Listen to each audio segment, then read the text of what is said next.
I was using 16 units in the morning and 14 units in the night before food, insulin, as per the recommendations of the doctor, and resulting in hypoglycemia. So I stopped it.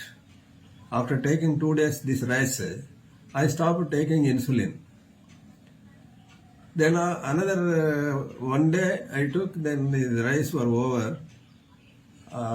The change between the normal rice and this rice I find 14 units increase in the fasting.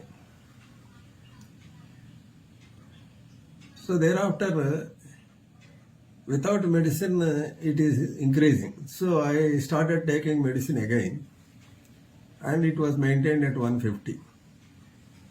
So I was waiting for this rice. It is very clear the factor of food, especially when we take bhavana rice, it is good for regulating the diabetic patients' sugar levels. So other factors, if taken into consideration, this rice helps a lot